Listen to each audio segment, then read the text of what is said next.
ప్రజల అవసరాలను గుర్తించి ఏదైతే వాగ్దానాలు చేసినారో ఈ 2.5 సంవత్సరాలుగా ప్రతి వాగ్దానం తప్పకుండా తీరుస్తూ వస్తున్నటువంటి సందర్భం.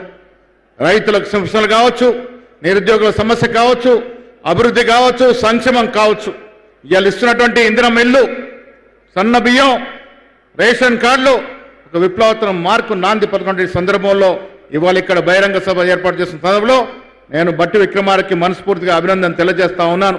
ఆనాడు మీరు పాదయాత్ర ఈ ప్రాంతం నుంచి మొదలుపెట్టినారు, ప్రజల యొక్క గోడు విన్నారు, ప్రజలకు చెప్పినారు. ఇవాళ అధికారులకు వచ్చిన తర్వాత మీరు డిప్యూటీ ముఖ్యమంత్రిగా ఈ కార్యక్రమాల్ని ముఖ్యమంత్రి చేతితో అన్ని తీరుస్తూ పోతా ఉన్నారు. మిత్రులారా, యువకులంటూ ముఖ్యమంత్రి డిప్యూటీ ముఖ్య సారథ్యంలో తెలంగాణ రాష్ట్రం ఈ దేశంలో ఒక మేజర్ రాష్ట్రంగా రాబోతా ఉంది. ఈ ఆదిలాబాద్ 83కు పూర్వం వస్తా ఉంది. వచ్చే ఎన్నికల్లో కాంగ్రెస్ పార్టీ పూర్వవైభవంతో ముందుకు పోతుంది. వచ్చే ఎన్నికల్లో 100కు పైగా సీట్లు గెలిచి ఈ ఆదిలాబాద్ జిల్లాని ఒక ప్రయారిటీగా పెట్టుకున్నట్టు ముఖ్యమంత్రి గారు ఈ జిల్లాని అన్ని విధాలుగా అభివృద్ధి చేసే జతగా ముందుకు పోతున్న తరుణంలో వారికి, పిప్రి గ్రామస్తులకి, ఆదిలాబాద్ జిల్లా ప్రజలకి మనస్ఫూర్తిగా అభినందన తెలియజేస్తూ సెలవు తీసుకుంటా ఉన్నాను. జై హింద్, జై కాంగ్రెస్. Thank you sir. గౌరవ జిల్లా ఇన్ఛార్జి మంత్రివర్యులు జూపల్లి కృష్ణారావు గారి శుభాకాంక్ష.